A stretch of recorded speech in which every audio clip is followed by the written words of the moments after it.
check in with. Oh, that's weird. I think we need to turn the audio off on that. Little technical challenge there.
If you're looking at the higher ground,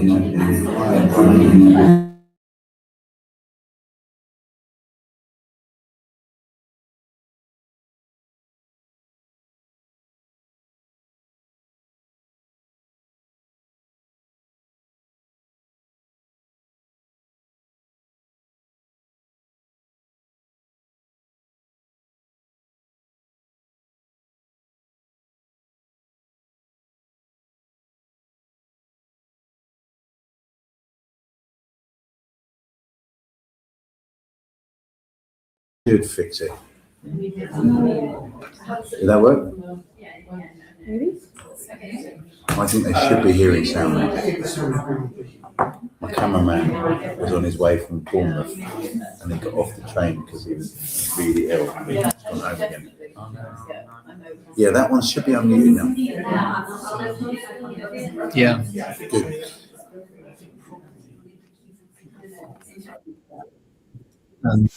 Let's go to the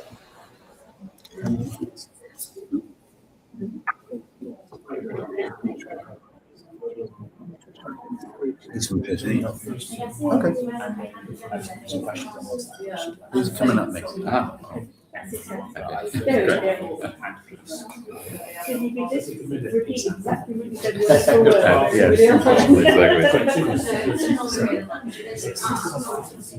I know, it's fun. Eventbrite, that's the future. Yeah. Do you want to angle it again? Ah, you can, man. And then let's see Tim. Okay, let's see who we got in the room. When you say who you are, where you're from, and what your comment or your question is about what's currently happening in our politics. So, does anyone want to say anything? You don't have to be on camera, but we'll hear you, and I'll repeat it for the people that are watching.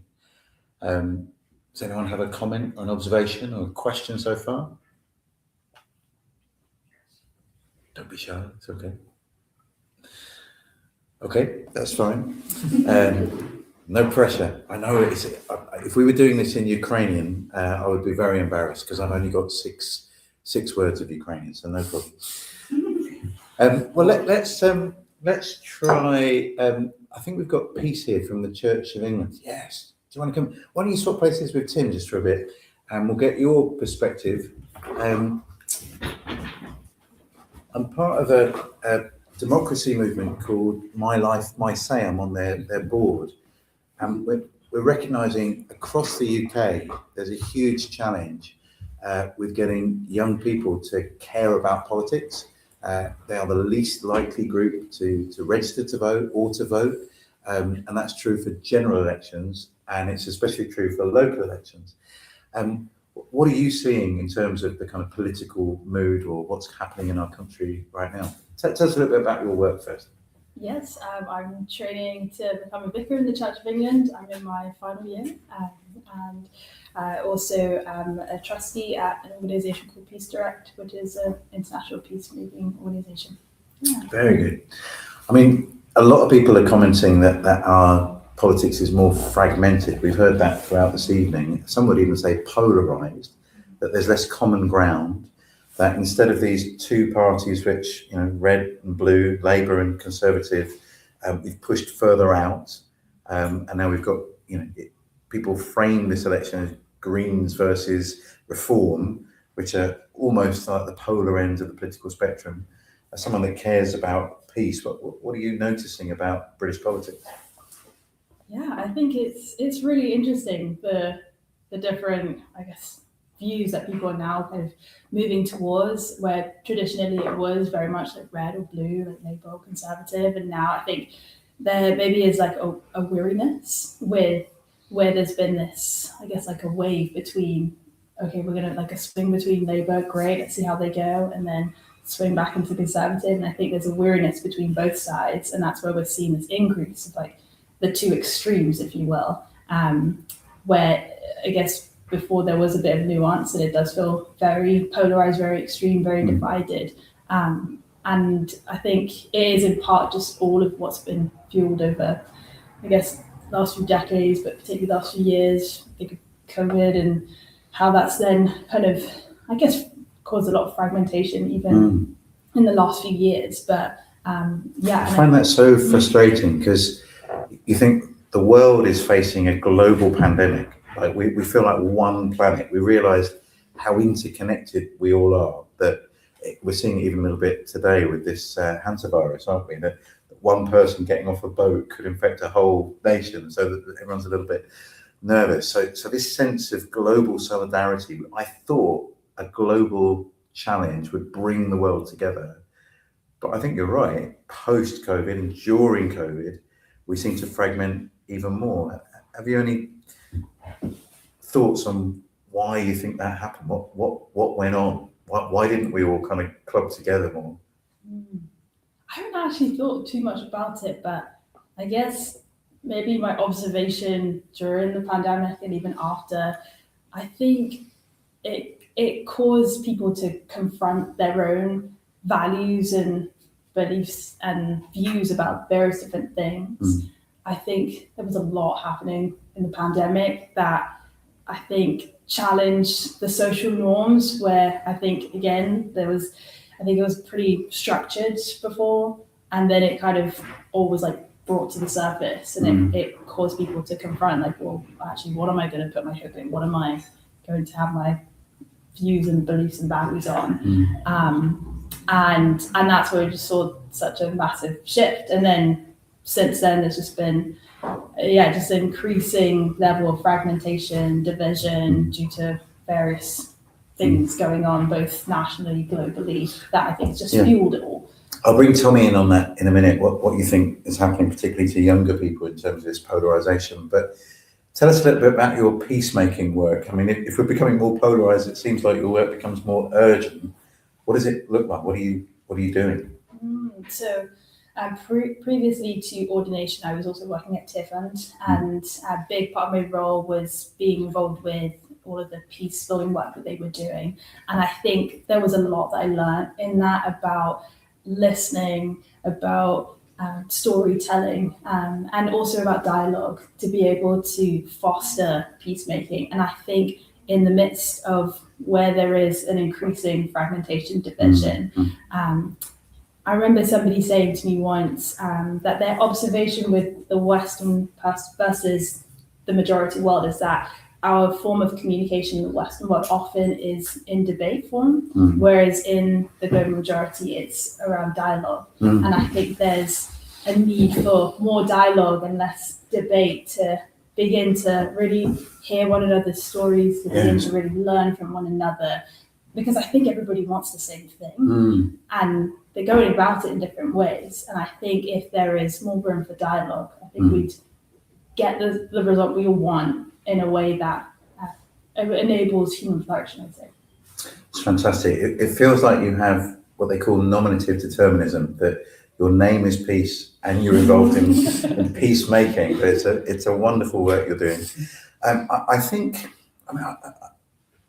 if you have the opportunity to go to visit our Houses of Parliament, you're taken through this kind of lobby area, and that was where Parliament originally met when it was smaller, and it was a chapel, and it was, one side on would sit the government, and another side would sit the opposition, and it's interesting. It was a church structure, like church architecture, that became our parliamentary architecture, which is odd, isn't it?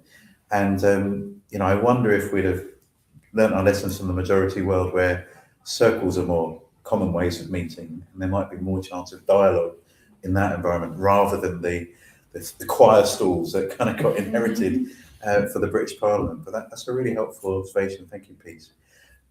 What do you think, Tommy? Why are we seeing a more polarised politics? And that's worked its way out with these elections. As someone who works a lot and is a young person, what's your observation? How has this happened? Yeah, there's a quote by a famous psychologist, and I can't actually remember his name, that says, if things are getting better and they're getting worse at the same time, faster and faster, then things aren't getting better or getting worse. The system is destabilizing. And I think we are in one of those moments where you're seeing unbelievable scientific progress in AI and medicine and things that feel incredible and exciting. And then you're also seeing climate catastrophe. Like, the world has a pandemic of inequality, where you have a handful of people with as much wealth as the bottom 50% of the world. And I think something in that is saying to people of my generation that things aren't getting better or worse, it's destabilizing. The whole system feels really fragile. And in the midst of that fragility, people are reaching for like truth claims and answers and things that give them a sense of security in a time where things are very unstable. And I'm sure I'm doing that as well. And then you're into the where are people drawing on to get those truth claims? Well, our information ecosystems are so curated these days that people will see what a social media algorithm wants them to see. And I'm a young person who is probably quite centre-left progressive. The amount of Rupert Lowe and Nigel Farage content I get on my social media, people who are giving me truth claims, things that say something about the world, it's not surprising some people grasp at them. And then I see Zach Polanski on my social media, who's also giving me a set of truth claims that explain why the world is so unstable, and some people grasp for that. And I think there's something in people think the world feels very unstable at the moment and want a sense of truth in that. I mean, I have a very good friend who often says to me, oh, politics is just a war between the old and the young, and the old are winning. And there's a febrile atmosphere where people want a nice, simple answer and are grasping at the things that are presented to them in the midst of that. And that creates real polarization, because there are very strongly worded, very different, simple answers to our current moment. Yeah, that's a good point. We'll bring some of our other guests in a moment, but let's lean into this idea that it's the curated, I think you said, social media environment.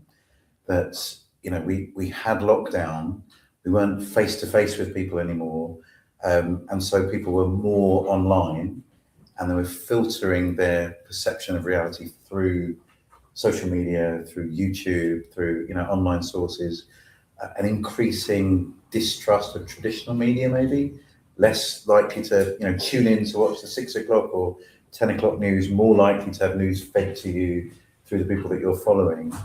And I've seen that in a number of ways. I guess it surprises me, for example, that Keir Starmer is often polled to be the most unpopular prime minister since records began. And I go, well, what did he do? Like, what was the massive scandal? Like, who did he kill? Like, what's the worst thing that's happened under his leadership? But I think it is the new media environment that changes people's perceptions. I'll give you an example. I spend a lot of my time on GB News, and I have a title there. I am the bleeding heart, woke, liberal do-gooder. Sometimes they add Kumbaya singing. And I joke that I don't think I've ever sung Kumbaya. But anyway, it's an old Christian song. And when I go on, sometimes I try to be in person as often as possible. I want to be down there with the other presenters and guests. But sometimes I have to join online because I'm somewhere else in the world. And I have to sit in a waiting room watching the programme until it's my turn to come on. And they only give you like 30 seconds notice that you're about to go on air. So I have to watch it. I'm leaning in, listening to everything they're saying. And there was one episode I was on, and Keir Starmer, the Prime Minister of the UK, was in Turkey. And there were 3 presenters, and each one took turns in deconstructing why Keir Starmer was a terrible leader. So the first thing they said is, what is he doing in Turkey? Like, he is jet set Keir. He doesn't care about our country. He is always overseas. He hates our country. He only cares about people elsewhere. And Keir Starmer was there to sell jets, old jets, to the Turkish government. And they said, why is he selling our jets to someone else? Surely the UK needs its own jets. He hates our country. Why would he be selling jets to someone else? And then they said, and he's saying that we're going to make new jets and we'll make loads of money and loads of jobs. And that will never happen. And then they said, why does he keep calling it Turkey instead of Turkey? Is that some kind of crazy woke name for Turkey? Or is he just trying to get his name in there? Because Turkey sounds like Sirkia. And so literally everything he said was deconstructed by a hostile media, and no one was pushing back. And I thought, okay, like that, I understand freedom of speech, they can have their own views, but I guess in Britain at least, we're used to a media that's trying to hold things in balance. So it's more normal, they call it the seesaw on the BBC, that you'd have a relatively objective host, and then you'd have maybe a right-leaning guest and then a left-leaning guest, and you try to balance them out. But the host is relatively objective. But in the world of GB News, the host is as likely to be part of the party political push. And I thought, actually, which media is Keir Starmer's cheerleader? Like, is it The Guardian? Is it The Mirror? And actually, no, they're as likely to criticise him as everyone else. And look, you can vote for whoever you want. This isn't an apologetic for Keir Starmer. But I think the media landscape is part of the reason he's the most unpopular person ever. It's not because he's done something particularly terrible. It's just the whole media cycle is slightly different. But what are your thoughts? Is that just nuts, or do you see any truth in that? I think there's definitely truth in it. I think we do live in a very different information age, the one we used to. I always find, I live in London, and the way that London is portrayed in the media it's unbelievable. Like, you meet an American and you tell them you live in London, and they think you're at risk of being stabbed every day. And it's like, this is not the city I live in, and something has been curated to make this place look dangerous. And there's something going on there that I think is happening at a broader scale than just London. Having said that, I do also think that people are angry for very legitimate reasons. I don't think it is just I think the media environment contributes to the level of polarization and the level of anger, but I also think we are living in a country where inequality is spiraling out of control, and people are grasping for something different than a kind of technocratic day by day will manage decline things. People want some stuff to change in a very substantive way. And if centrist parties, even though I think Keir Starmer and the Labour Party are changing some quite big things, I think the Renters' Rights Act and the Employment Rights Bill are like substantial policy changes for the country. They're not talking in a way that makes you feel like they are moving the dial, and then people will look for people who are going to talk like that. So I think the media is one part of it, but I don't think it's everything. No, that's a good point. I mean, I think if you compare, we'll get into this with some of the other guests as well, Nigel Farage and Zach Polanski are very good communicators. They're very good storytellers. They paint a picture of a different kind of world that sounds very attractive. Whichever way you lean, you can see why, for example, the Green Party has increased its membership at such a rapid rate, and Reform have done the same, haven't they? And they've come from nowhere. 10 years ago, Reform didn't exist at all, and the Greens were a kind of tiny fragment of what they are. But they are perfect leaders in this cultural moment, knowing how to use social media, knowing how to tell a story. And as you say, there are things that people are genuinely upset about.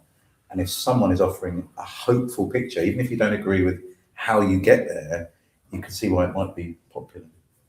Peace, give us some hope in your peacemaking. Is there, if people are watching this and going, oh my goodness, our country's so divided, from your peacemaking experience, what could people be doing to kind of make a difference, to try and find some common ground together? I definitely think there's hope. I think sometimes it can be hard to see everything going around and you just feel like that's it, but there definitely is. I think for those who are wondering what they could do, I definitely say speak to people who think and vote differently to you and understand where they're coming from and find some common ground. I think it's so I guess popular right now almost to be divided, and actually I think what people really do long for is relationship. They long for unity. They long to see a transformation in some form, in some way, and I think so much of that will come through dialogue, through conversation, to really listen to the person on the other side of the table, and to be able to understand perspectives and find that common ground to really begin to work together for the greater good in a way. Amazing. Thank you. Let's have a round of applause for our guests. I'm going to bring in, this is like musical chairs. Why don't we bring Ruth Valerio in, and let's bring Ross in as well. Want to join us? Excellent. We'll get you to introduce yourself. Again, if there's a question bubbling up or a topic you want us to look at, there'll be a chance for you to say that. You can whisper that to your neighbour. If you want to be one of my panellists, you're also very welcome. We can involve you in our programme. Let's start with both of you are good and old friends of mine. I mean, old in the sense that we know each other for a long time. But Ross, just introduce yourself for those of us that don't know you, and declare a bit of your ethnic background will be very helpful for our conversation in a minute. So I lead an organisation called CARE, which is an acronym for Christian Action Research and Education. It's founded about 40 years ago out of an ecumenical evangelical movement in the 1970s. where evangelicals were wanting a voice in the public square and in policy making. So CARE has tried to sort of be a faithful witness in that public space, particularly around lawmaking for 40 years. Before that, I worked for children's charities, Children's Commissioner, union, think tank, bit of everything. Excellent. And you live in London, but your accent betrays you might have some other origins. Yeah, I'm Welsh. I grew up bilingually in southwest Wales, a town called Llanelli. Did my exams in Welsh. That was a great card to play when I came to university in London. So my quick story is, first essay I did for my university, got it back, and I thought, I was an arrogant 18-year-old, I thought, this deserves a better grade than I'm getting. So I went to my lecturer and said, why haven't I got a better grade? I'm so old, it was a handwritten essay. Well, And he said, well, your grammar's terrible. I've brought you down a grade for that. And I said, well, this is the first ever history essay in Welsh, in English I've done it well. He said, no, yes. And he gave me a better grade come on. because I sort of trained to be a first language Welsh speaker. So, Excellent. yeah, Prynhawn Darkrish. Thank you. I'm hoping that works for our Ukrainian friends too, that when they submit their essays at school or university, they're also given that kind of leniency. Unfortunately, spell check sort of takes that excuse away now. Oh, I hear you. And Ruth, we've known each other for decades. You know, we were obviously teenagers when we first knew each other, but tell us what you do now and introduce yourself a bit. Lovely to be with you, Chris. So I'm Ruth Valerio, and I work for an organisation called Embrace the Middle East that partners local Christian church-led organisations that are working to tackle poverty and injustice in their communities. So we work in Egypt, Iraq, Lebanon, Syria, Israel, and the occupied Palestinian territories. So not difficult Wow. countries Good. I mean, at all. we've been talking about peacemaking, and here's another level of that. Well, let's lean into that a little bit. We're at the United Nations Association. This is a UK-based charity that promotes and supports the work of the United Nations. And this year we celebrated the 80th anniversary of the United Nations. Interestingly, its first ever meeting was in a church in Methodist Central Hall. And so the Secretary General of the UN came and gave a speech. And it was actually beautiful because they said, in order to make room for all the nations of the world to gather together, the church had to move out of the building. So the church moved out so that the world could move in. I was very touched by that framing. And, you know, they were meeting just after the end of the Second World War, and countries that had been literally trying to wipe each other off the planet were somehow sat around a table trying to find a way forward for peace. So it was an incredible moment. But it feels like, and I know we're talking about local elections, but it feels like the UK's relationship with the rest of the world is up for grabs at the moment. And we mentioned it a little bit with, you know, Jet Set Keir. Every time he spends time overseas, the kind of nationalist parties say he doesn't care about here. We should be thinking about Britain's interests first. We shouldn't really be interested in things like, you know, the European Commission on Human Rights. We should come out of that. We should defund. We did under Labour defund international aid and development. What's going on? Why is that? You know, 80 years after the founding of the UN, why are we becoming less interested in what's going on around the world? What's your take on that, Ruth? Can I also say that one of the founding meetings of the UN also took place in redwood forests in Northern California. Oh, wow. And I love the fact that part of the founding of the UN is also rooted in the natural world, which is a particular passion of mine. And we know that you cannot care for human beings without also caring for the natural world and vice versa. So I love that that's ingrained in the UN as well. I'd be fascinated actually to hear from Tim as to where the fragmentation has all come from, but I wonder if we can look back to the financial crash in 2008 and then the period of austerity and the real shifting of our economy and our economic fortunes and the way and some of the political decisions around them that really began to impact people deeply. And then, as Peace was mentioning, we've had COVID, and I think we forget the severe economic implications that COVID has left us with. And then since 2021, the cost of living crisis coming from Russia's invasion of Ukraine and the oil crisis and all of that, all of which is leading to us being in a financially, in real terms and also perceived, more precarious position than generations before us were used to being. And it seems to be a natural human tendency that when we feel threatened, for whatever reason, we turn in on ourselves. And I think that's part of what we're seeing happen in this country, that as we're facing economic issues, we're then turning in and we're finding other ways, other people and other places to blame it on. What we forget is that we are a tiny island in a great big world with a lot of other countries, and we are not isolated, and our fortunes and our situations actually are predicated on what is going on elsewhere.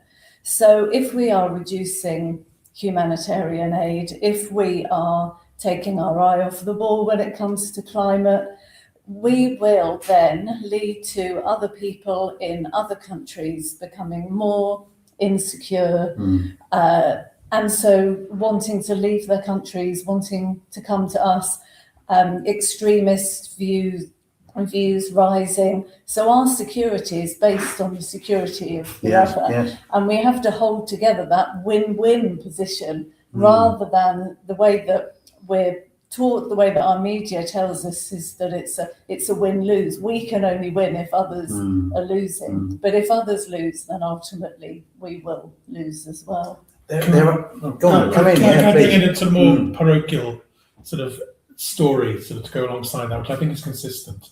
But growing up, as I did in South Wales, in sort of the industrial heartland of South Wales in the 1980s, I think where you were fed a narrative that effectively said the value of you as a human being, the value of you as a communion is completely dependent upon your economic value and your economic efficiency and the economic return that you get from you, then that seeps through to every part of life over time. And so in the 1980s, whatever the sort of pros and cons of the economic policy, I think we could probably look back and say that actually very little care was given to the human impact and fallout of closing industries that had been there for decades, if not centuries, in South Wales, and ripping the heart out of those communities. So suddenly you've got communities being sort of completely devastated, and then individuals being told that actually their value was tied up in their economic productivity.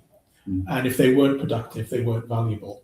That's whether they were said explicitly or not, that was the perception, I think, if you lived in South Wales in the 1980s. If you have a generation growing up in that way, then actually you grow up and your formation becomes centered around economic and transactional nature of life.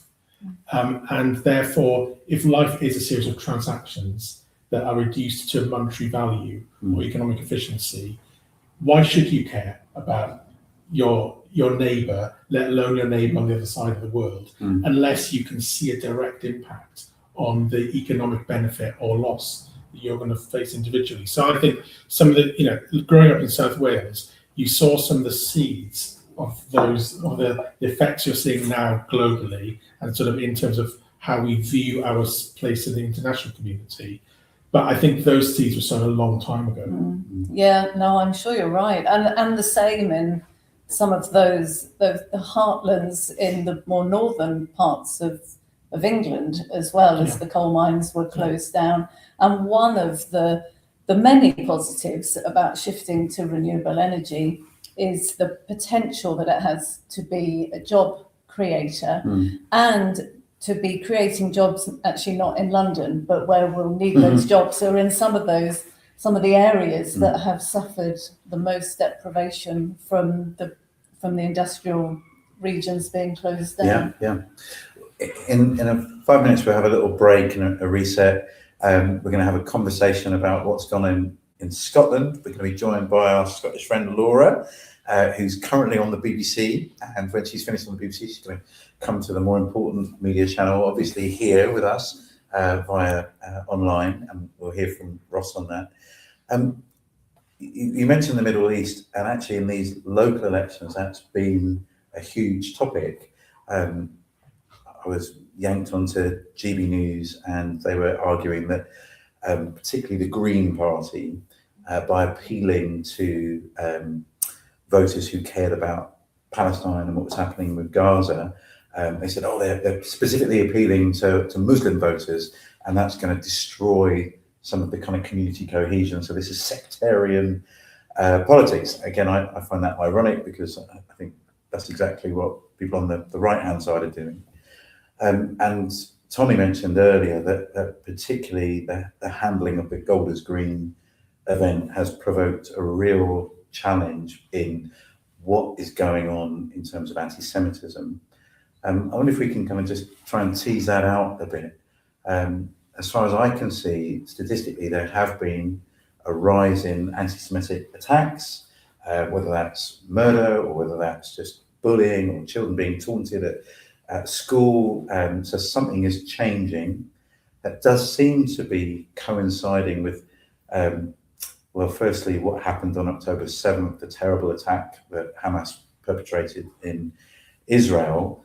But the anti-Semitism in Britain seems to be linked to Israel's response to that attack in Gaza and unprecedented levels of civilian casualties. So how can we tease out what's happening here? Because some people seem to be equating criticizing what Israel did in Gaza as being anti-Semitic, and that should be silenced and there shouldn't be marches. And other people saying, no, it's very different, that you can be against what happened in Gaza but still for the Jewish community. Can you, as someone who works in this space, can you help us thread that needle? Yeah, it's so complicated, and there are so many threads that are intertwined here. I think what's important to state is that anti-Semitism is wrong, absolutely. I'm from a Jewish heritage. I had immediate family who were killed in the Holocaust, so I understand a bit about anti-Semitism, and grew up with a father who any hint of anti-Semitism coming through, sort of hearing some of these stories, would really get quite anxious and upset.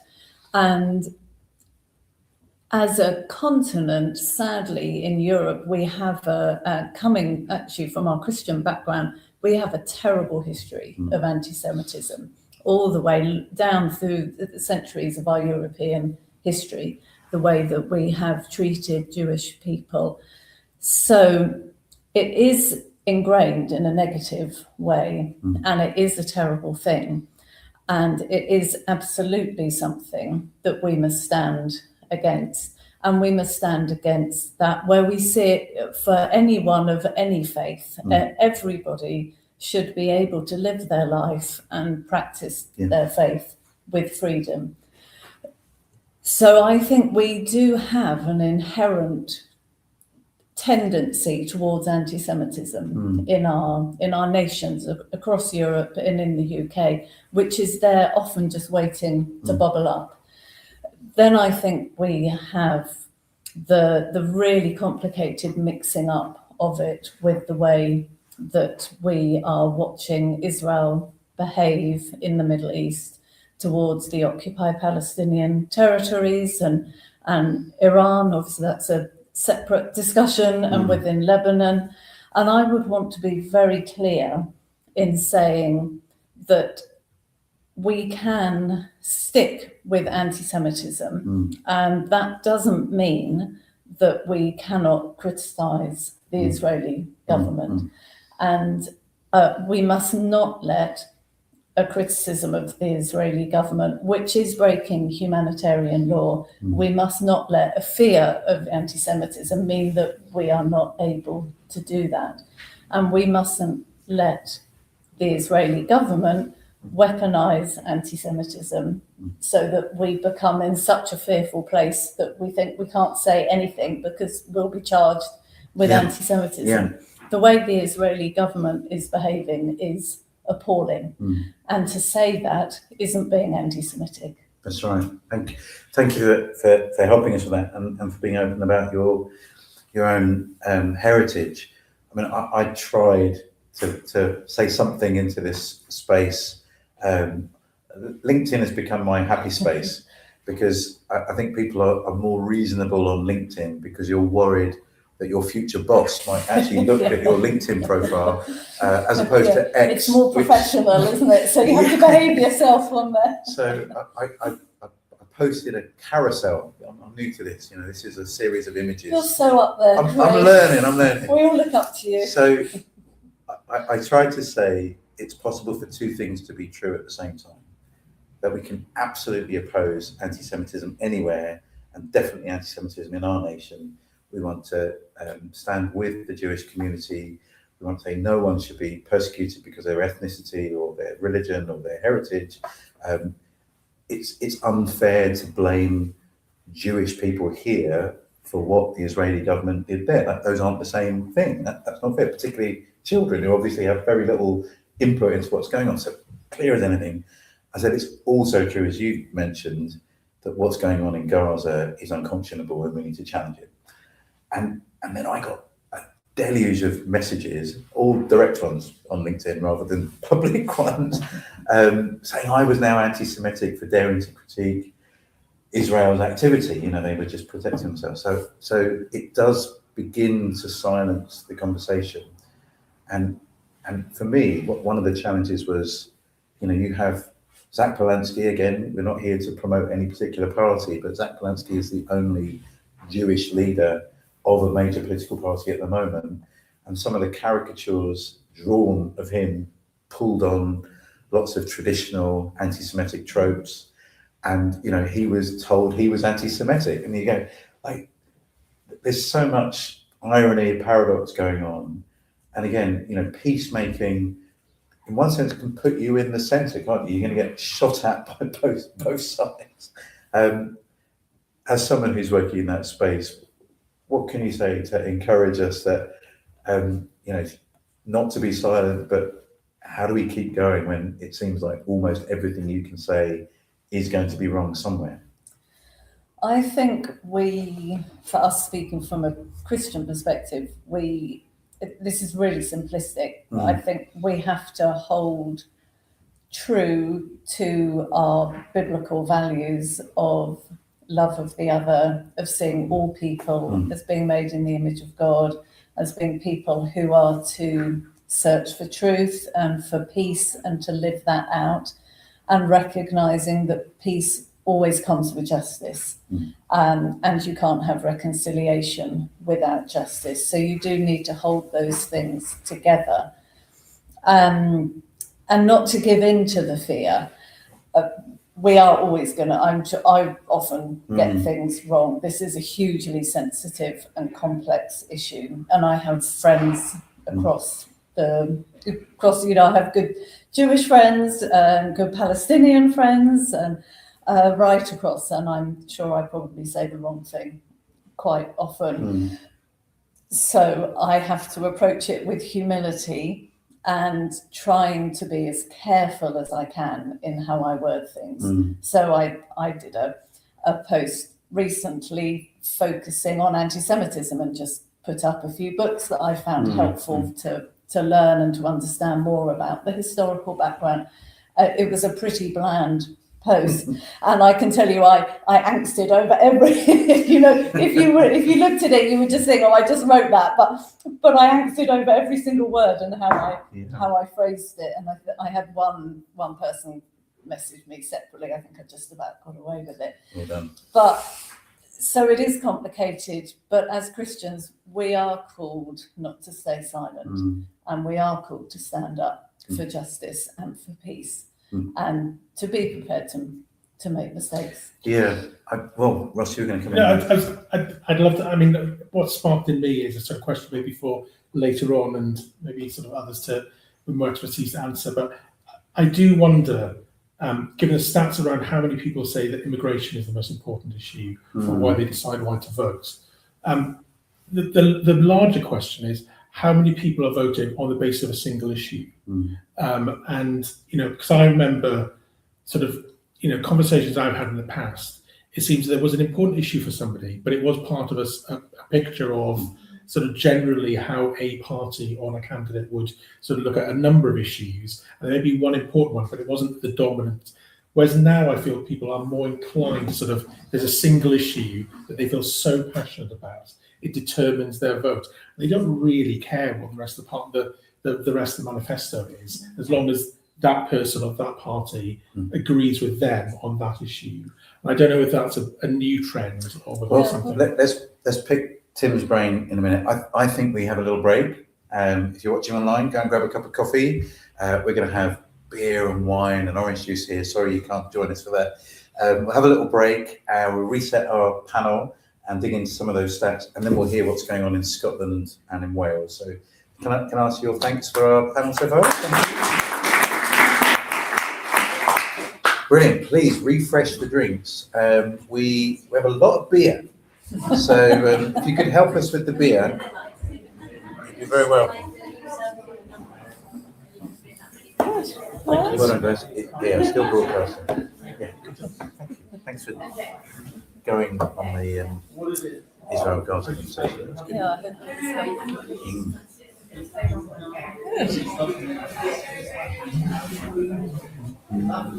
You've been at work, haven't you? What did you do? You dress up for us? No, we're going to a charity thing, but Oh yeah, where are you going?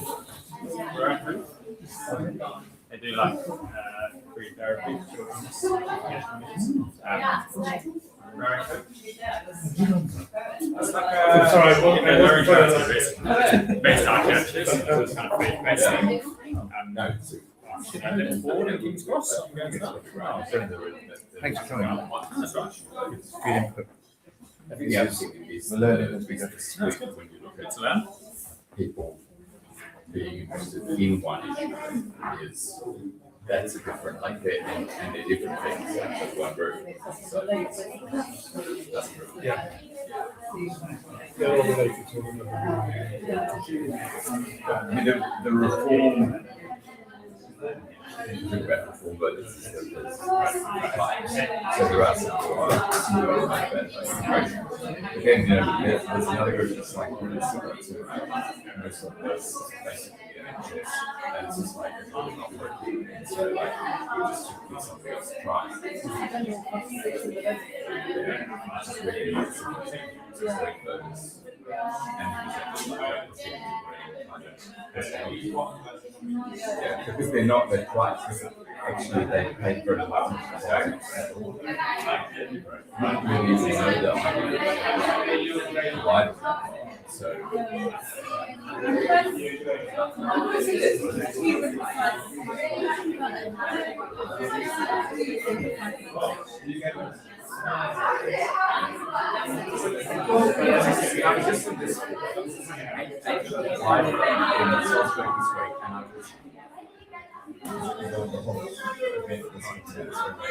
I think I book in 1976, which is about how the terrible chaos in the last 10 years and how we're going to make it to the next 10. And actually, if you read the book in 1976, that's pretty bad.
We're about to have a very special guest join us all the way from sunny Scotland. Actually, it's never been sunny when we've joined with Laura, but Laura's been on BBC Scotland debriefing the Scottish election results.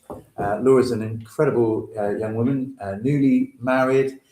She's an environmental scientist, and she's responsible. She would be very modest about this, but it was her campaign that led to the banning of single-use vapes. And you can watch her online. She's got her own social media presence, Less Waste Laura, and she's often, ferreting through hedges, finding rubbish, getting it thrown away, or she's interviewing people at COP conference all around the world. So it's a pleasure to join with Laura. And Laura, we'd love to know what's happening, what's going on with the Scottish election. What can you tell us? Good to see you. Hello, yes, nice to see you. Hopefully you can hear me all right. All the way up here in, yes, sunny Scotland. Who would have thought it? Can you not hear me? Let me double check. I can't hear you.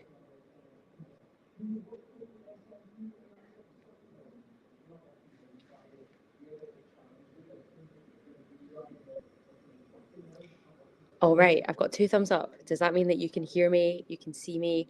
Perfect. Before I give you my in-depth political analysis that is absolutely top-notch from north of the border, and yes, it is sunny Scotland at the moment. I've just been on and off the BBC Scotland election coverage, speaking about the results that we have seen. We did not have an overnight count, so we are just getting into the MSPs that have been elected. And in Scotland, we do have this representation where we have people who are on constituencies and people in regions. So we are really pretty far into seeing who are the new MSPs that have been elected to their constituencies, and we are now waiting to see what the regional lists look like. We're just over halfway, so that's to give you a little bit of the kind of picture here. We are seeing what a lot of polls had been predicting, with a big chunk of the MSPs being pulled for the SNP, but they do not look like they are going to have an outright majority on their own. So the question next is, well, who else is getting elected, and what does the makeup of the parliament look like? What kind of coalitions and deals might need to be done?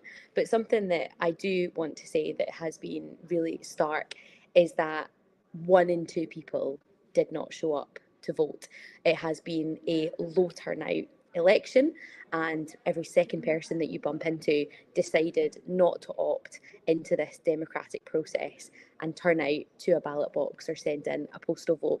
And I think that is something that's really telling, because up here we have lots of conversations about the votes that we have, the MSP makeup that we have, the party makeup that we have. What does that mean in terms of the electorate's views on what is happening? But you also need to remember that half the people didn't even turn up. So we are, going by this kind of understanding from only half of the electorate. So we are still waiting to find out what the full makeup of the parliament is.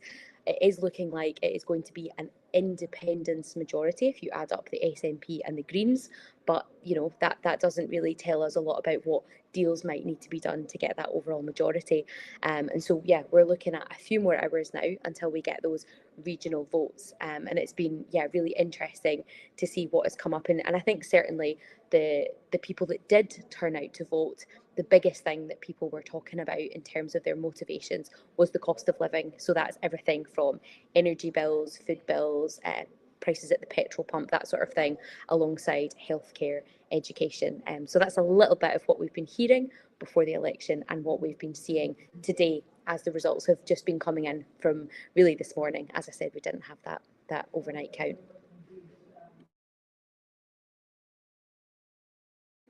I can't hear you. There we go. Sorry, technical problems. But Laura, can you hear me? Give me a thumbs up. Great. Thank you, Laura. And after 3 hours on BBC TV, thanks for giving us that analysis. Looking from south of the border up to Scotland, I was surprised that Reform would have any following up there.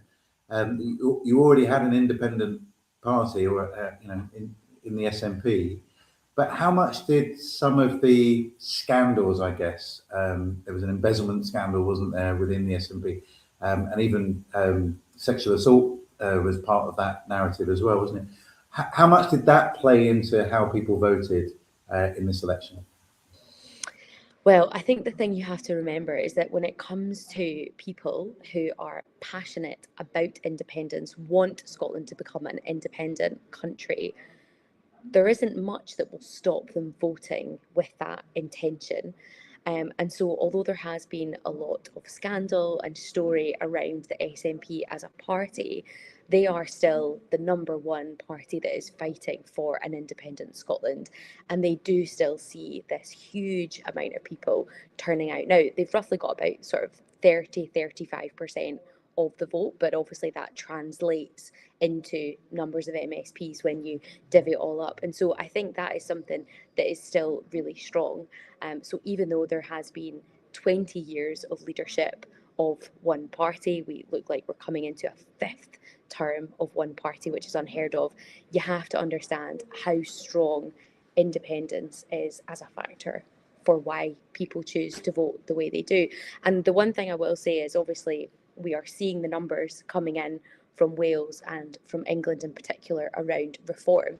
Reform were not expected to get any MSPs in constituencies. They weren't really aiming for that. So right now, if you go into the election results, you'll see a 0, but that is because we are waiting on these lists, these regional lists, to come out to see how reform play out. But certainly, when you look at the numbers of the votes in each of these constituencies, they've been chipping away really more on the non-independents, the union parties. That's where we've been seeing them chipping away. And the question is just, once we do the D'Hondt formula, which I will not explain how that works because that'll bore everyone to death and I won't get it right. But the question is, how much does that chip away and what does that translate into in regional seats?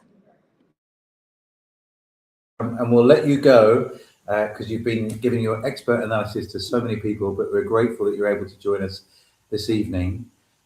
Let's flip from Scotland to Wales.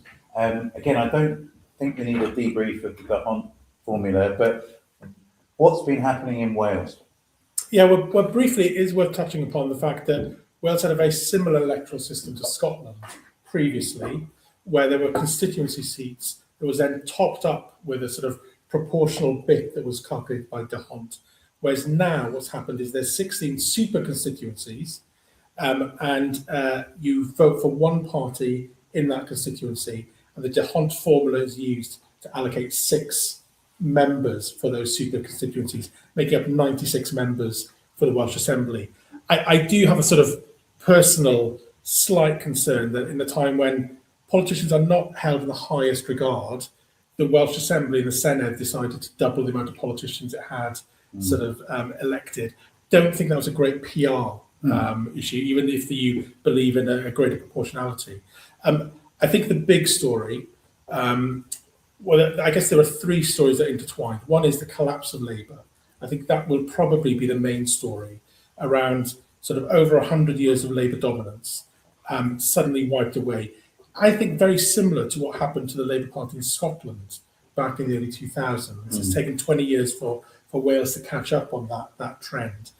But rather than everybody sort of switch to the Nationalist Party as they did in Scotland, it's been split in Wales between Reform and Plaid Cymru. I think the new electoral system is really interesting because in the first past the post system, there was an incentive to vote tactically. If you didn't want reform, lend your vote, the slogan was, to a party that was most likely to beat reform. That's less an incentive in the sort of proportional system. You can't really sort of tactically vote in that way.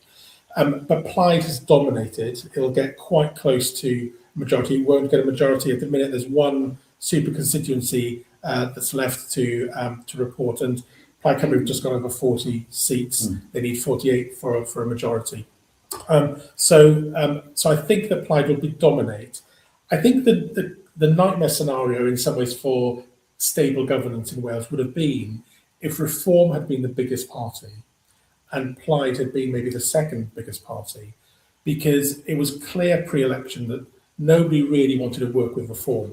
I think there's more likelihood that Plaid will be able to sort of gather together sort of a rainbow alliance of people, whether it's a formal coalition or just a sort of supply and demand sort of arrangement with other parties. So I think there's more likely to be a minority Plaid Cymru government coming out of this election, but with deals with the other parties to sort of get them through things like budgets and things like that. I mean, I remember maybe if you're new to the UK or new to politics, you might have seen a lot of St George's crosses. That's the white flag with the red cross in between, and it became a symbol in many parts of England that this area was for reform or for British English nationalism.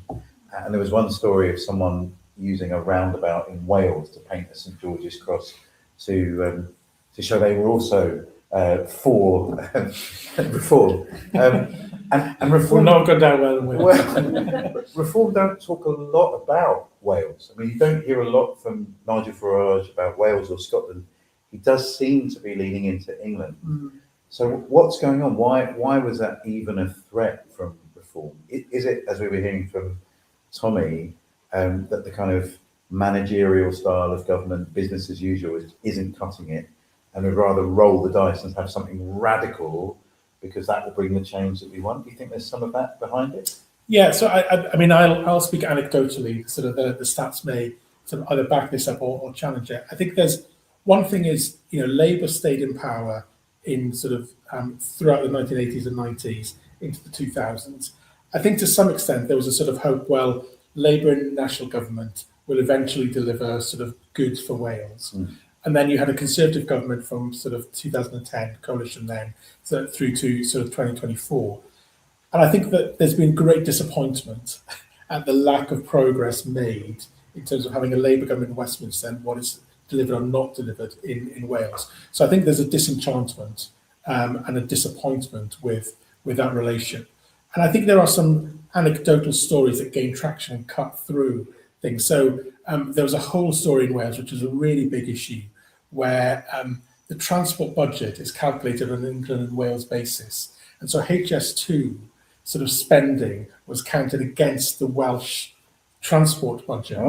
And, that was completely unfair. People always say, how on earth are we going to benefit from HS2 that's going up to the north of England? And yet some of our budget is being used. Now, whether, it's arguable whether the story is slightly more complex than it was. But nevertheless, that narrative is really powerful of Westminster taking away our money on us not getting our fair share. And so I think that the Reform, absolutely what you're seeing, which I think is really interesting, is I would suggest looking at it without going into knowing the detail of the numbers, but looking from my perspective, it looks like a lot of Plaid's increase in popularity is coming from Labour, people on the left of politics. Reform, I think, is more of a mixed picture, because actually not all of those people disenchanted with Labour on the left are going to Plaid. Some are going to Reform. Okay. So the town I grew up in, Llanelli, which is an old industrial town, the joke was, come election time, you didn't count the votes for Labour, you weighed the votes for Labour. And actually, the last general election, Reform ran them really, really close. Now, that wasn't a latent Conservative vote in Llanelli. It was people disillusioned, traditional Labour voters who had their parents and grandparents and great-grandparents vote for Labour, suddenly say, we've given you a chance, and a second chance, and a third chance, and a fourth chance, and you've not delivered. We need somebody else. And so I suspect there's a negativity there of like, you've not delivered for us. We've given up hope in you. We're going to put it into somebody else. It's very helpful. Ross, I know you've got to nip off soon. You've got an early morning meeting, so we're grateful for your analysis. Tim, Mr. More in Common, can you help us make sense of the numbers, what's going on in Scotland and Wales?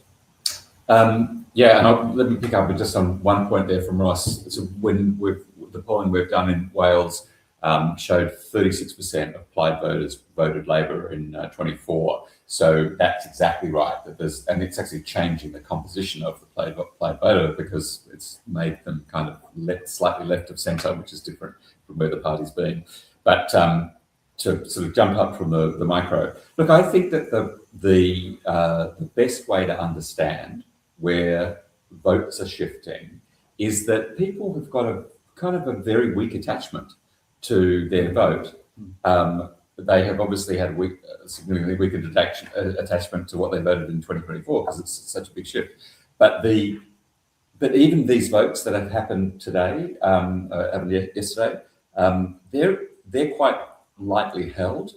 So the caution I would have in some ways is I think that the big story is the kind of sense of a pox on all your houses, and I don't think this necessarily means there's this huge lasting constituency necessarily for whether it's for the nationalist parties or for Reform or even the Greens, because people are kind of going, give them a shot, but they're not very vested in it. In the case of Scotland, as Laura was saying, like they're not even voting, most people.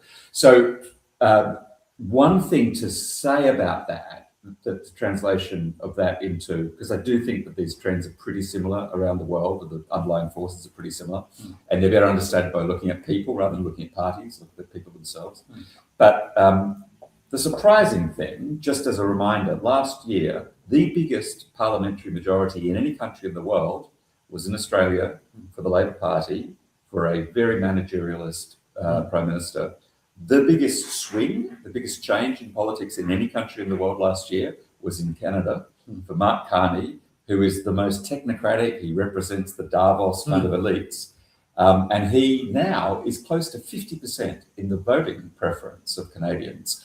And, is the kind of generationally successful Prime Minister in Canada, at least, 15 months into his government. So it's a bit to say, I don't think the only story here is the kind of reaction story. You could equally, if you get a compelling proposition, and that proposition is better than the other ones, then things can flip quite quickly. We're just in a period of enormous volatility. So that takes me to look at people. And I think the three things that are really helpful to understand about the public that are really consistent, they're long-term trends, but they're really sharpened in the last few years. The first is very low levels of trust, not just in the politicians, but in business, in institutions, in each other. That is a real problem because it creates a vulnerability to somebody who comes along and wants to sort of sell a story, which is an us versus them divisive story. The second is really high levels of insecurity or anxiety. The insecurity, a lot of that's financial. The country's had barely any growth in the last 20 years, really, since the financial crash. And that has just very lasting effects. People's sense of insecurity is so strongly related to whether they've flipped their votes to Reform or Green this time round. Equally, if you're stuck with one of the more establishment parties, that's very strongly predicted by your being more financially well off. So there's also and there's insecurity, but there's the psychological anxiety that's coming from our obsession with these things and the mental health problems and all of that picture. So that's the second thing. And then the third thing is disconnection. The sense in which loneliness and lack of friends and not feeling respected or a sense of belonging, which is something which is exploited by people who come along and offer you a kind of sugar hit of connection. You're part of this movement and we'll stand up to this enemy out there, whatever they are. And I just think the things of the issues around trust and connection and insecurity are the real keys. They're both to understanding where the votes are moving in most countries that are experiencing these sorts of changes. But also, they're really helpful to think about what the solution is. And what's the pathway to, stabilising or to sort of getting out of the rut that we're in? There are some leaders, obviously, whose whole mission is to exploit those dynamics. There's other people who try to deal with those factors. And it's a really significant leadership challenge. I think you need exceptionally good leadership in this moment. And I think it's really hard to be a good leader. And we don't have that many of them. But I do think that there is, if you understand if you start with people rather than the politics and the parties, you actually can make more sense of what's going on. And you can also see that there is a way out. It's really helpful. But we're going to give you a chance to ask some questions. We're in our kind of final phase, so you might want to get ready a question we're going to throw at the panel. Sorry, Chris. Go I think there's one other thing that I wanted to mention about Wales, which I think it's too early to tell what the impact is yet, but votes for 16 and 17-year-olds. So there was a reform. So this is the second election in Wales that's taken place where votes have been for 16 and 17-year-olds. And I think the whole idea was to invigorate democracy, that actually young people coming in with passion, maybe with a longer term vision, would sort of energize us with the democratic process and politics. Now, whether there's actually a great proportion of 16 and 17-year-olds voting, or are they just mirroring, if like, the more general population, both in terms of the numbers voting and their voting patterns, I don't know. But whether there's or it could be that actually Plaid's going a little bit further than reform, is that a 16 and 17-year-old effect? It's difficult to tell now, but it would be really fascinating to track the impact of that younger voter. That's helpful. Just before we throw it open, a lot of our guests have talked about their Christian faith, and it does seem that in this election, faith has been to the fore. It's not been a background conversation. So you've got people on the right, for example, arguing that this is a Christian nation. We have a Judeo-Christian heritage, and even though we're talking about devolved governments and local politics, still the immigration question has been a big one. I think Reform said that if they won power, they would build detention centres in green areas so that they can deal with it. So they almost used immigrants, asylum seekers, as a kind of weapon to deploy on their enemies. You've got the whole question about Judaism and Zach Polanski's identity. So faith is really kind of popping up along. I know you both share Christian faith.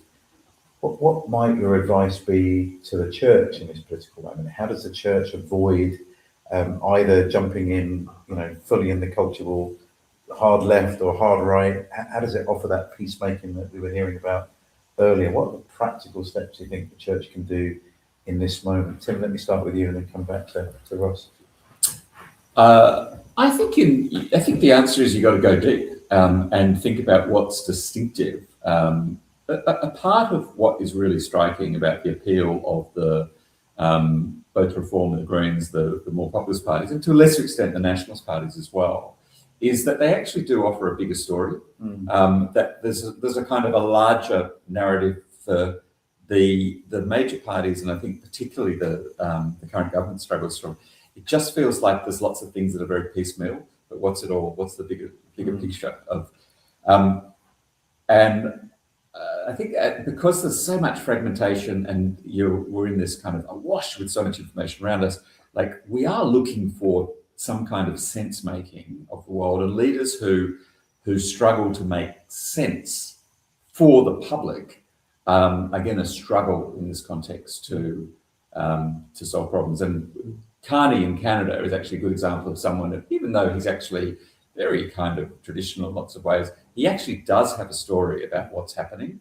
He's got a big picture story and he's communicating it really consistently about what's happening with the US and what the future is for Canada. So why is that relevant for Christians? Because I think Christians have a big story and they need to stop reacting to the politics and reconnect with that larger story. And I've been reflecting recently, Psalm 8, which is the most remarkable reflection on being made in the image of God, and where the psalmist says, what is man? What are humans that you care about them, that you've made them a little lower than the angels and crowned them with glory and honor? And it's a way of talking about the mandate from Genesis 1 to be fruitful, multiply, govern the earth and rule over alongside with the Creator God. And that call for exercising power, which is remarkable within its context, right? Because at that time, the only people who were the image of God were kings. And what the Hebrew story in Genesis 1 says is, no, all humans are the image of God, not just kings that are the image of God, all humans are. And everybody is trusted with responsibility. And to be part of this, to co-rule in a sense with God, with the creative God. Now, why is that relevant to us? Because one of the great things about democracy is it is a way of enacting that belief in everybody being part of this great creation mandate. And it's not about using power to dominate, control, or get our own way, or determine what's right or wrong on our own terms, but it's to actually to try to help create a world where other humans flourish. It's to serve, to embody love, to embody the God that's revealed in the biblical story. And that doesn't need to translate into parliamentary representation. That will be the case for some, but it's building institutions, it's connecting people, it's creating a healthy, flourishing society for individuals and people. And that's, some of what we've been discussing tonight, people doing exactly that. But I think that that's the big story. And it's a very powerful story, and there's lots of ways in which Christians can contribute at a big picture level, a small picture level. It's not telling everybody else what's wrong with them and kind of like, wagging the finger at them, which I think there's too much of that. But it's actually that kind of disposition of service towards, believing that each of us are images of God. And that to live a life that serves and helps others to flourish is the way that we can be the representatives of God in the world. And that's an incredibly exciting mission to be part of. That's where we should be, rather than kind of, shouting at the government, claiming our rights for this and that thing, which is a very, very diminished view of the role that Christians can play. It's really helpful. Offer a bigger, better story. Ross, what's your advice to the church in this moment? Well, that's a brilliant, isn't it? I'm just inspired by that. I think to apply that for me, I frequently use the phrase convicted civility. Christians should be people of deep conviction, but also great civility. There's a theologian, Richard Bowen, who says we often encounter people who have strong convictions and not very civil, or very civil and they don't have strong convictions. And actually, Christians should be people of convicted civility. I think when you are a person of convicted civility, you come to that public square or your neighbour with humility. And you also come with an appreciation of God's common grace, that actually we don't hold all of wisdom. And often Christians stuff up the most because we're so entrenched in our own convictions, we actually forget about our blind spots. And so actually the idea of appreciating God's common grace means that actually I can learn from my neighbour. So when I vote, I'm thinking of neighbour love. How am I not actually serving my own interests? How am I loving my neighbour? But also then engaging with respect and dignity of seeing the created image in my neighbour. I sort of then engage with them in a matter of what can I learn from them? I should be really inquisitive about what makes them tick, what they need, how can I serve them and love them really well. So I think everything that Tim said is amazing, and I'd apply it by saying, let's be people of convicted civility. Fantastic. Just before I throw it to the audience, one of the things we've been talking about is how things end up becoming polarised or divided. So people say you either care for the local people here or you care about the world. And actually the church has got this historic track record of doing both. So if you're hungry and living in a local community, your church is most likely the group that's running the food bank to offer you some support. If you're struggling with debt, the church is the most likely entity running something like a Christians Against Poverty group. Or it's running your local youth group, or it's running a mums and toddlers group. So absolutely committed to the local. But Christians believe they're part of a global church family. And, Jesus wasn't an Englishman, no matter what the hymn Jerusalem says. He was Jewish. Could have been Welsh. He could have been. He wasn't Welsh either, I'm sorry. So Christians have always felt solidarity with other Christians around the world, and they recognise a God that loves the whole world. So we don't have to choose between local and global. We're always going to be both. And that means that we might never perfectly fit into any political party. We're always going to be, at home, but also feeling like a foreigner, maybe like some of our friends here feel. Like, hopefully you feel welcome here, but you're also not from here. And there's that kind of tension. Some Christians call it being a resident alien. And maybe that's that identity we need to kind of hear. I was picking that up from Ruth just now, and she was talking, being willing to stand up against anti-Semitism, for the Jewish people, but not to the exclusion of caring about Palestinians. That balance is going to be so hard because everyone wants to push you out there. We're going to offer something different in the middle. And I think that's one way we can demonstrate what you were saying, Tim, about recognizing the image of God in everyone. And that includes your political opponent, or someone from another country, or someone who's feeling left behind. So I think this really is an exciting moment for the church, even though it might be a difficult moment. Okay, there is an opportunity for you to ask a question. No one's on the spot. But before we wrap up, I wanted to give you a chance. We haven't talked a lot about Ukraine, so we'd love to hear if you have a Ukrainian perspective on this. But would anyone like to ask anything? Let's do a turn to the people around you, and for 30 seconds to a minute, just be brief, think about what you've heard, and see if there's a question that you want to ask. Okay. So with those next to you, and then we'll go from there. Very good. And we're going to finish in the next 10 minutes. Maybe Hold on. Yeah, that's what we're finished. Yeah. Ruth's wisdom needs to be there. No, it's more that I've wanted to make a fairly underwhelming. Oh, yeah. Yes, yeah. That's fine. Do you want to say a last word? I can do. Yeah, come and talk in with Ross, and that would be great. We're coming to that.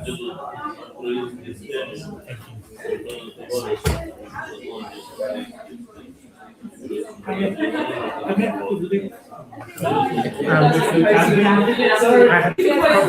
used to work in Children's of England and run the Unschooling Alliance, hoping to Stonewall campaigns against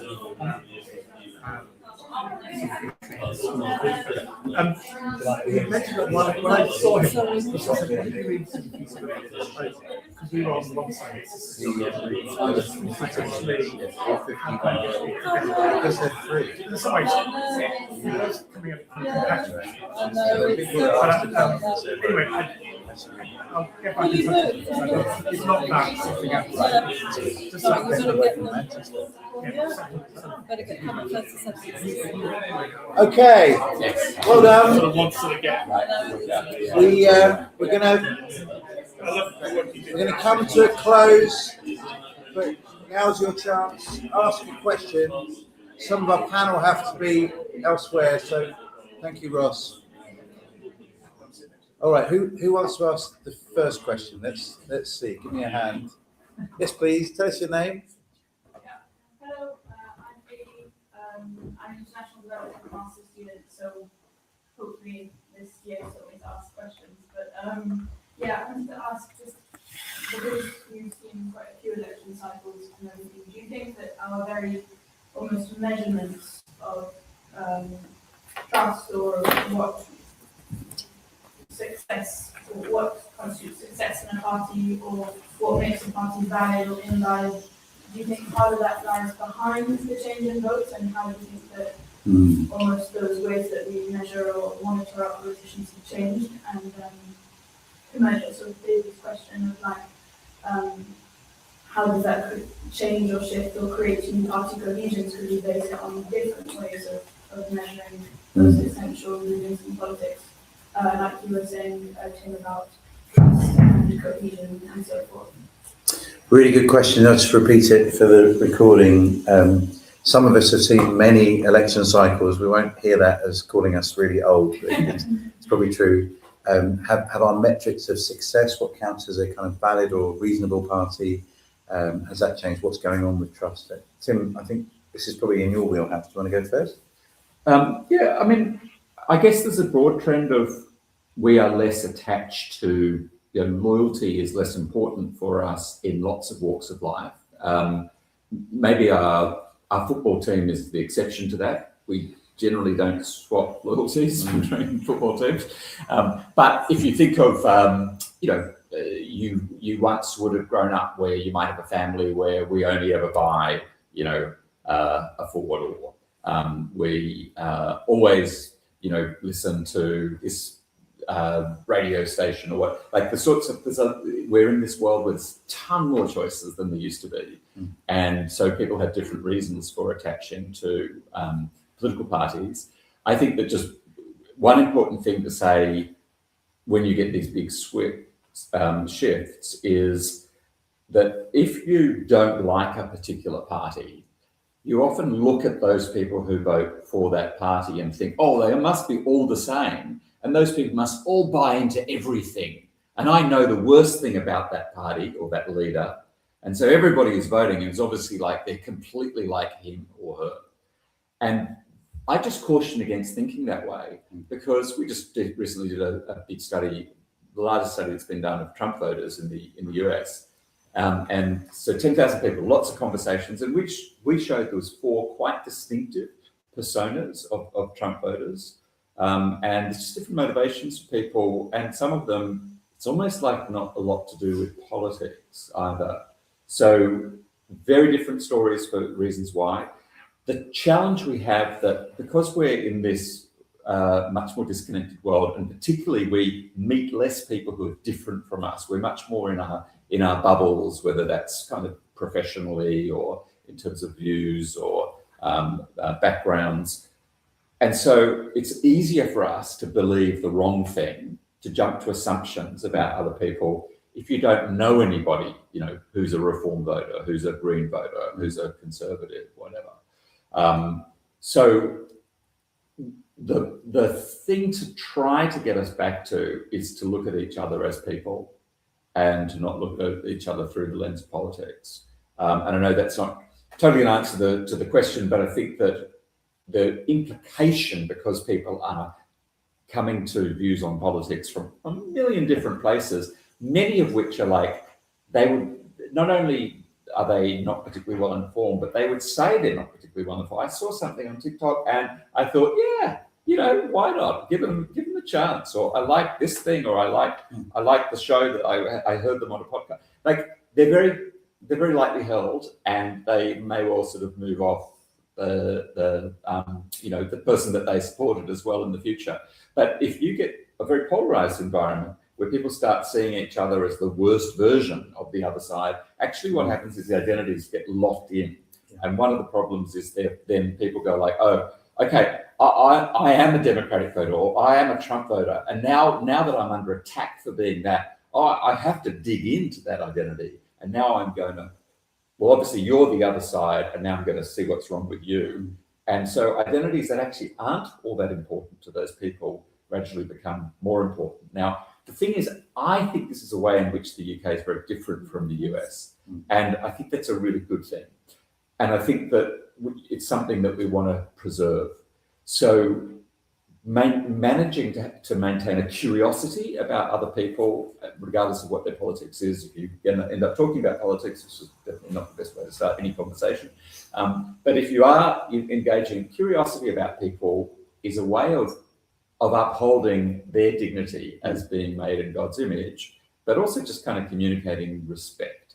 And if we can maintain that, you know, or elevate the conversation from, you know, into more respectful engagement of each other, actually it makes those, we call them the conflict entrepreneurs, the people who are trying to always make it an us versus them story, who are always trying to tap into your sense of shame or grievance or feeling disrespected. You know, their appeal is less powerful if we're actually having healthy relationships with each other, which is why that's so important. And I think this is an area where the church can play such a role. So it might not be the same in the States, but in the UK, I think a lot of our churches are made up of a lot of different people. If I think of my church, it's not homogenous. I know there will be people in there who have voted all across the spectrum and will hold all different sorts of ideas. And so that's something that the church can offer that you don't always get in other places in society, an opportunity to meet and to talk with people from differing perspectives. Okay, time for 2 last questions, and then please take some beer because it's really heavy and we bought too much. But does anyone else have a question you want to raise?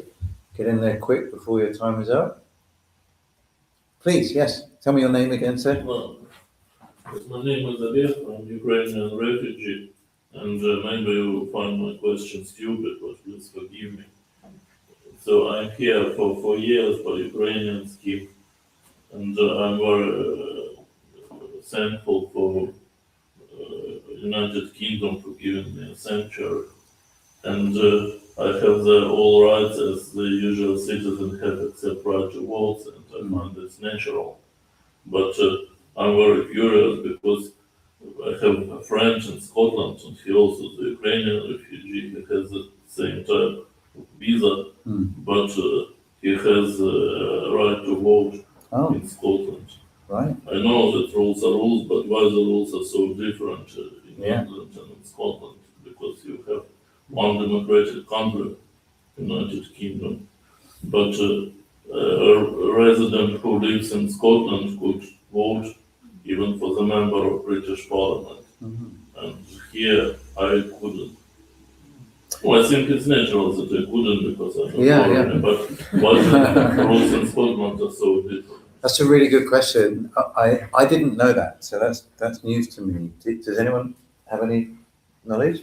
The UK has some really bizarre rules on voting. Sure. So I am an Australian citizen and a British citizen. Grew up in Australia, but father was English, and so I came over and I had the right to vote. But I have a whole bunch of Australian friends who are Australian citizens come over here because they're members of the Commonwealth nation, immediately have a right to vote. Which I thought was like, when I discovered that, it was like, how strange. Yeah. And then also there's different rules between national and council and so forth. So yes, it is. There are some peculiarities, and well, this is the beauty of, I guess, evolution, that Scotland's been able to make its own rules, and Scotland, I guess, it does reflect that Scotland is more, has deliberately had a sense of identity of being a more open and welcoming nation.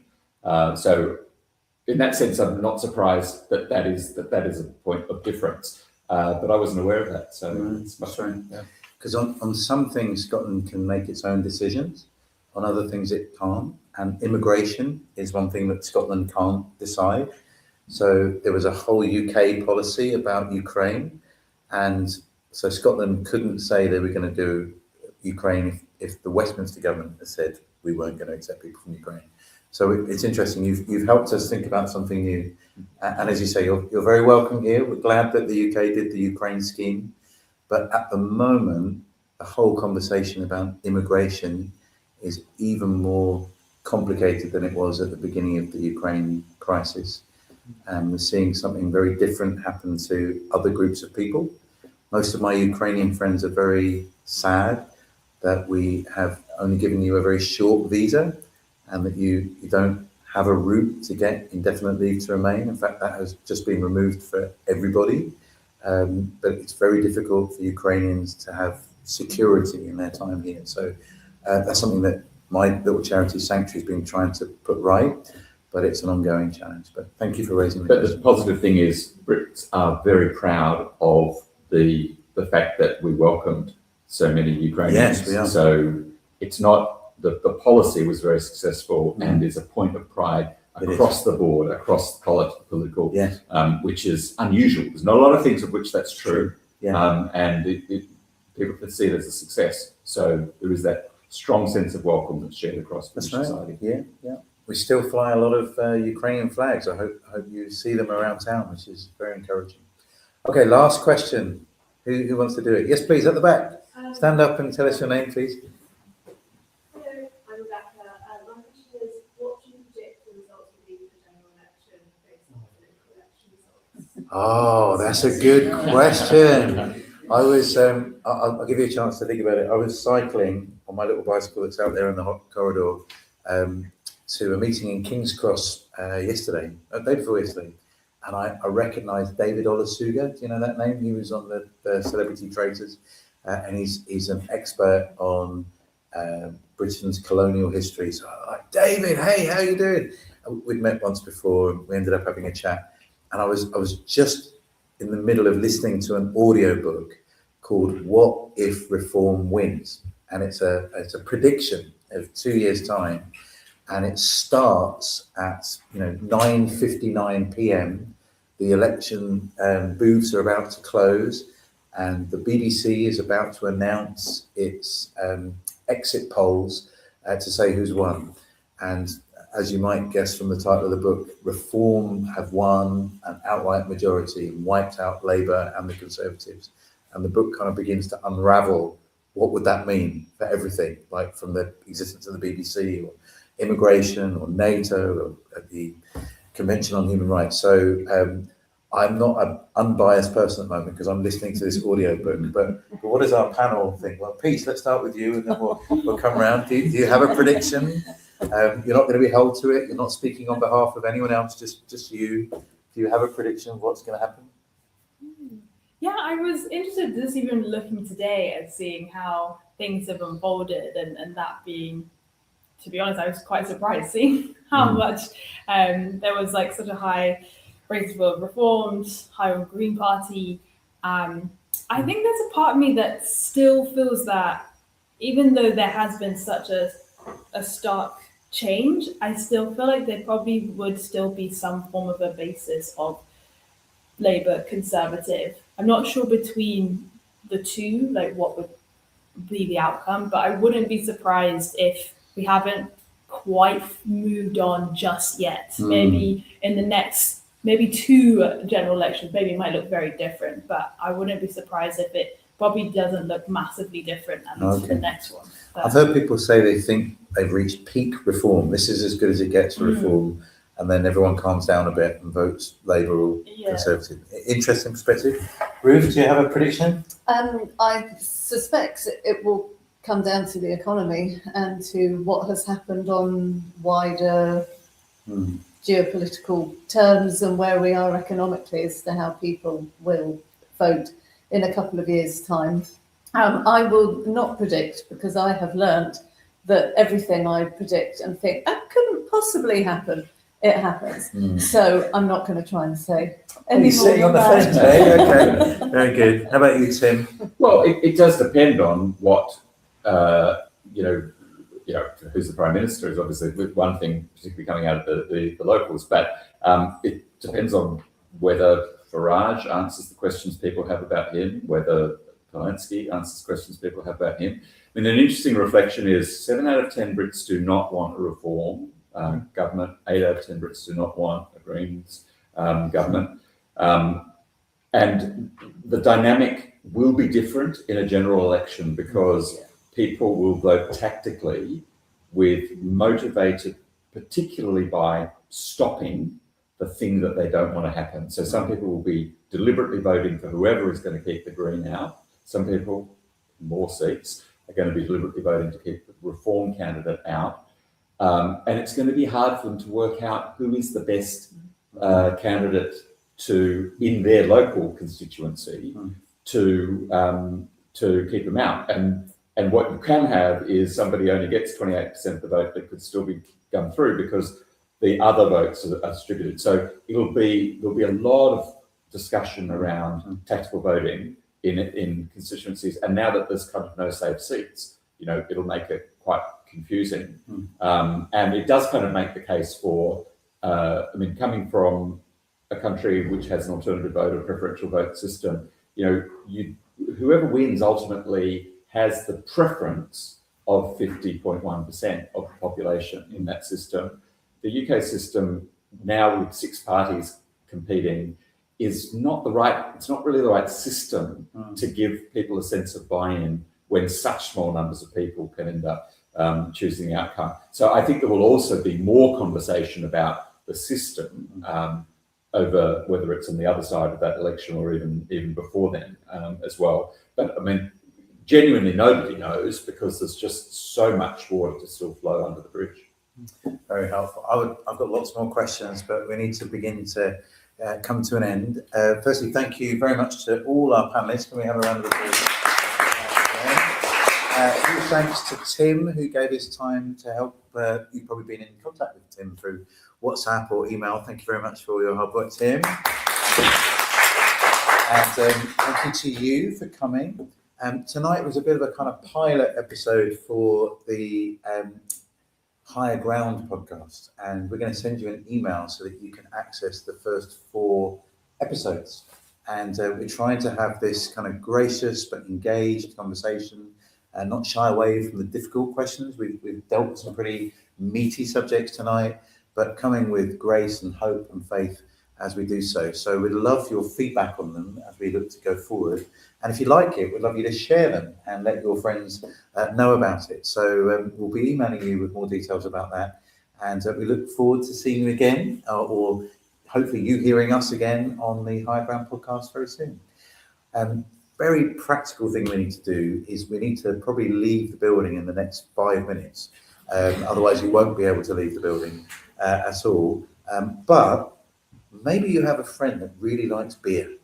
And if you do, please feel free to take a can of beer with you, because I'm on a bicycle and there's only so much beer that I can carry. So feel free to take some with you, share the love, and have a wonderful and safe journey home. Thank you.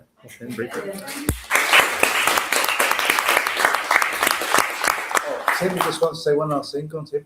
Just to hop in really quickly, and then I will let you go. I just want you to hand these round and take one post-it note if you need a pen here. And the reason is, we'd love to know your suggestions for future conversations to have as a Higher Ground podcast. Well, we've actually got 10 minutes now.